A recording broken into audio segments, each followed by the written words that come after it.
arrived at the popular Autodromo Jose Carlos Pache in Interlagos, Sao Paulo for the running of the Brazilian Grand Prix, the final race of the season and the final Brazilian Grand Prix for now at least, where the Drivers' and Constructors' Championships will be decided this week. Coming into this week, along with the title decider being a talking point, the final 3 seats for 2021 have been announced. So without further ado, let's get cracking. The first team news of the day comes from Haas, as after so much speculation with it going back and forth, they have announced that newly crowned Formula E champion and 2014 DTM champion Michael Moccio will return to the top class in 2022 with the American team. Michael has had an amazing season, with signs of 2014 Michael creeping back into his performances. As mentioned, he won the Formula E title this year by 5 points ahead of Santino Andreoli, and his team Mercedes finished second in the team's championship, missing out on the title by 10 points from Audi. For the first half of the season, many people thought that Michael wouldn't be a championship contender. However, after an amazing comeback in the second half of the season, he was able to win the title in the final race after picking up 3 wins during the season, which was enough to convince Haas to sign him for 2022.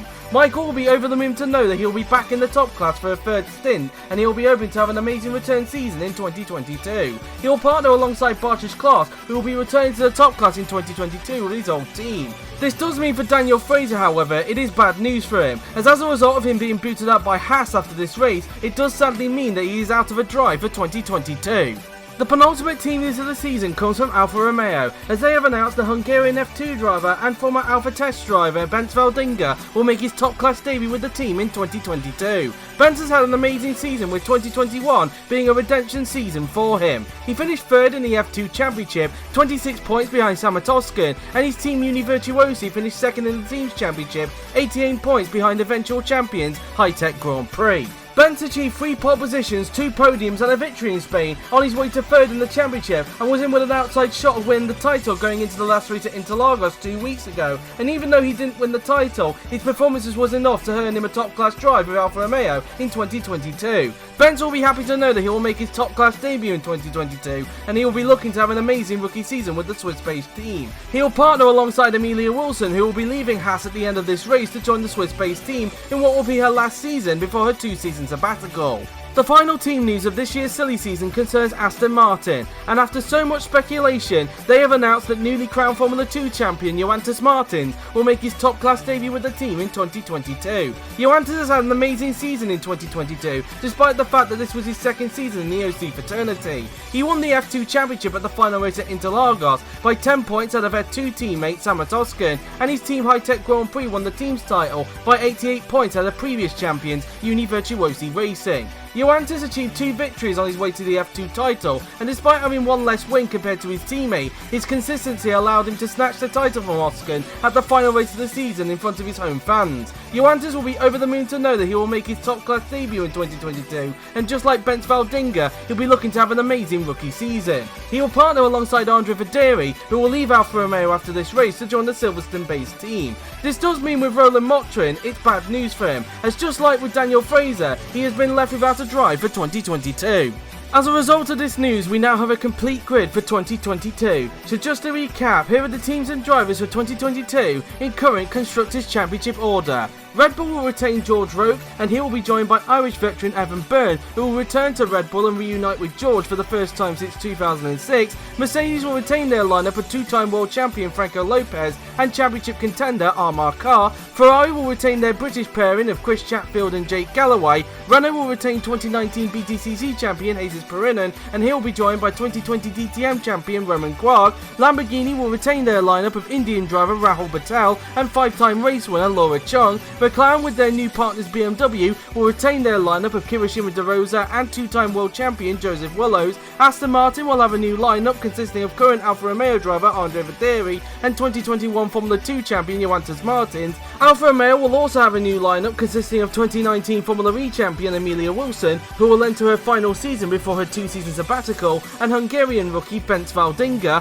Haas will also have a new lineup consisting of 2 returning drivers, which are 2014 DTM and 2021 Formula E champion Michael Moccio and 2021 World Champ Car runner-up Bartosz Klaas. AlphaTauri will retain their lineup of German driver David Kupark and 2009 World Champion Miklos Gau, and Williams, with their new engine suppliers Lamborghini, will retain their lineup of German veteran Felix Sonntag and Welshman Jamie Griffiths. With these news out of the way, we now know that along with Franco Gamba, who will be retiring from the top class after this race, these 3 drivers will also not be on the top class grid in 2022. These are Haas's Daniel Fraser and the 2 Aston Martin drivers of Roland Motrin and Julius Anderson. These drivers may enter as reserve drivers for 2022, but whether they will or not remains to be seen. Speaking of which, 6 of the 11 teams have already confirmed their reserve drivers for 2022, which is what they will be referred to as a result of the book practice sessions being scrapped, meaning only requested ones will be accepted, and they are on your screen right now. Mercedes will have their 2021 Formula E driver Anis Paratsky, who will return to the top class fraternity for the first time since 2018. Ferrari will have 2021 Nissan Formula E driver Dominic Ducelli. McLaren will have 2021 BMW N20 Formula E driver Brandon Jackson. Alfa Romeo will once again have Gabriel Gomez. AlphaTauri will have 2021 Formula E runner-up Santino Andreoli, and Williams will have 2021 DTM title contender Mohammed Usman Hamid. The other 5 teams, which are Red Bull, Renault, Lamborghini, Aston Martin and Haas, are still yet to confirm their reserve drivers for 2022. Some drivers will be offered reserve roles later on tonight, so if you missed out on a top class driver or you applied to be a reserve driver, keep an eye on your DMs on either Discord or Twitter, or even the notification bell on YouTube, as you could be offered with a reserve role for 2022. The remaining 5 reserve drivers will be announced on Friday via the GP4OC Twitter account.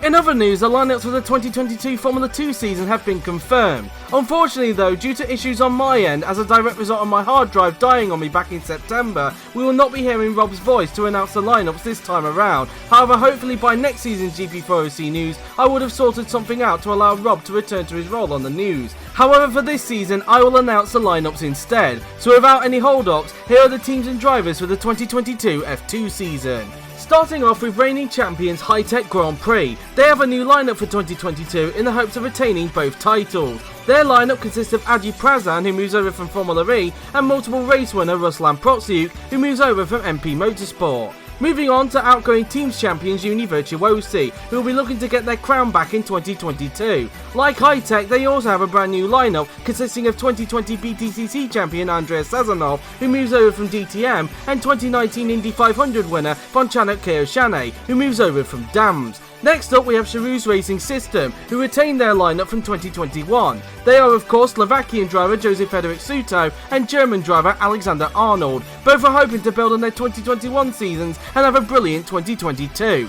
Moving on to Dams, who improved compared to previous seasons. Jamaican Jafari Blackwood remains with the team for another season, and with Fontana Keoshane moving over to Virtuosi, he has been left to newly crowned DTM champion Kai Sereznia to fill the vacancy. Next up we have MP Motorsport, the team who once again finished 5th in the team's championship. German driver Tobias Kress remains with the team for another season, but he has a new teammate as a result of Ruslan Protsiuk moving over to High-Tech. That being the 2021 runner-up Samet Oskan, with him essentially switching seats with Ruslan. Samet will be hoping to go one better in 2022 and win the title, with him aiming to be on the top class grid in 2023. Moving on to Trident, who struggled to repeat the success they had in 2020. Outgoing champion Aaron Curtis remains with the team for another season, hoping to finally make it into the top class in 2023, but he has a new teammate in the former Slovakian driver and a former title rival to Aaron, Adam Chobar, who moves over from Van Amersfoort Racing. Next up we have fellow Italian team Prema Racing, who so far haven't lived up to the height of their real life counterpart, and we were hoping that 2022 will finally be the year they can challenge for the title. 2020 Formula E champion Agatina Bavona remains with the team for another season, but like with other teams, he has a new teammate in the former Czech driver Wojciech Kulizek, who returns to the feeder series for the first time since 2020 after a very good season with Virgin Racing in Formula E. Wojciech will be hoping to have a better time in 2022 than what he managed in 2020. Moving on to Carlin, whose 2021 season was up and down most of the time, and they'll be looking to get back to having a strong season. The team has a brand new lineup in 2022, consisting of British driver Jake Tilsley, who moves over from Formula E, and German driver Nicolas Zorbach, who returns to the feeder series for a third stint after a brilliant season in World Champ Car. On top of that, he returns to the Carlin team for the first time since 2019 and will be looking to have a better time in the feeder series than what he did in 2020. Next up we have the second Dutch team on the grid, Van Amersfoort Racing, who enter their second season in 2022. They, like with Carlin, also have a new lineup for 2022, which consists of 2021 Formula E runner-up Santino Andreoli, who returns to the feeder series for the first time since 2020, and he will be joined by Japanese driver Hento Sinonome, who moves over from Carlin. Hento will be hoping to have a better season in 2022, and Santino will be hoping for a better time in the feeder series than he did in 2020.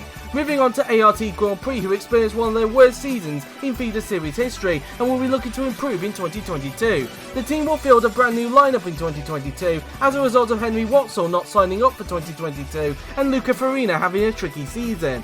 Their new lineup will be an all-Brazilian lineup consisting of João Pedro Kirby, who moves over from World Champ Car and is the older brother of 2019 GP2 champion Dudu Kirby, and he is joined by Bernardo de Oliveira, who had a very good season in the Entrance Series, finishing 5th. Finally, we move on to Campos Racing. It was a disastrous season for the Spanish team in 2021, and they'll be hoping things improve in 2022. Like with other teams, they also have a brand new lineup, which is an old British lineup consisting of Alex Broster, who returns to the feeder series after spending a season in Formula E, and he is joined by fellow Brit James Sturt, who moves over from DTM.